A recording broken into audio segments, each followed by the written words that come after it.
On a calm Friday afternoon in March 2011, workers at the Fukushima Daiichi nuclear power plant in northeast Japan felt the ground begin to tremble. At 2:46 p.m., a massive magnitude 9.0 earthquake, the strongest ever recorded in Japan, struck offshore. The plant shook hard, but its safety systems kicked in, and the 3 reactors operating that day shut down successfully. For a moment, it appeared Fukushima Daiichi had survived the quake unscathed, but a far greater threat was approaching from the sea. About 50 minutes later, a towering tsunami slammed into the coast. The wave, roughly 15 meters high, surged over the plant's seawall and flooded the facility. Seawater poured into basements and knocked out the emergency diesel generators, cutting all power. With the cooling pumps now stopped, temperatures in reactors 1, 2, and 3 began to skyrocket. Even though the reactors were shut down, their cores still produced heat that needed continuous cooling. Now there was no way to remove that heat. Within days, the nuclear crisis escalated dramatically. The overheated reactor cores began melting down. Hydrogen gas built up inside them, causing a series of explosions. One after another, 3 of the reactor buildings blew apart in massive blasts, tearing off their roofs.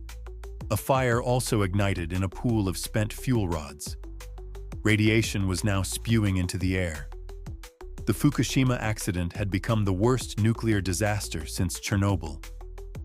Authorities ordered everyone within 20 kilometers of the plant to evacuate. In total, over 150,000 people fled their homes to escape potential radiation.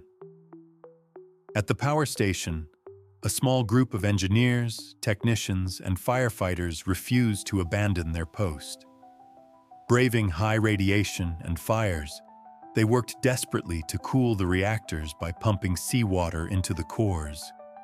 These courageous workers, later nicknamed the Fukushima 50, risked their lives to prevent the crisis from spinning out of control. After days of heroic efforts, the situation slowly came under control. By late March, crews had restored some power and cooling systems were running again. Over the following months, reactor temperatures gradually dropped. In December 2011, 9 months later, officials declared the plant stable in a state of cold shutdown. The immediate crisis was over.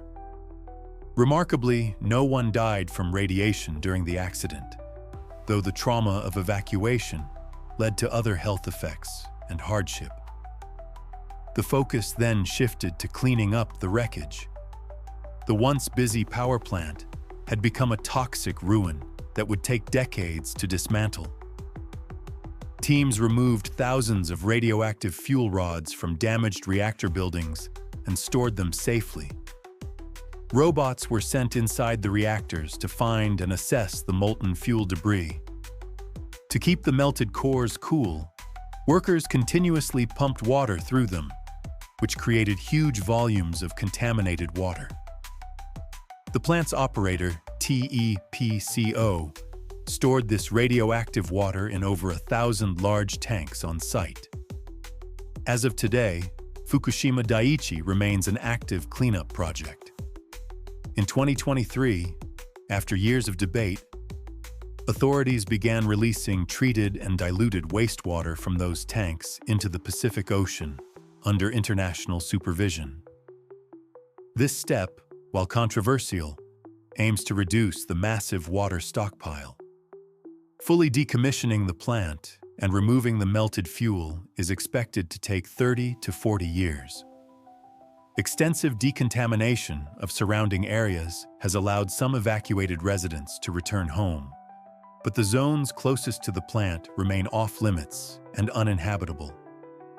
The Fukushima disaster is a sobering example of technology humbled by nature, but also of human bravery and resilience. It stands as one of the worst nuclear accidents in history, and its effects will be felt for generations. Yet Fukushima's story is also one of lessons learned about the critical importance of safety, the unpredictability of natural disasters, and the extraordinary courage of people who work together in the face of crises.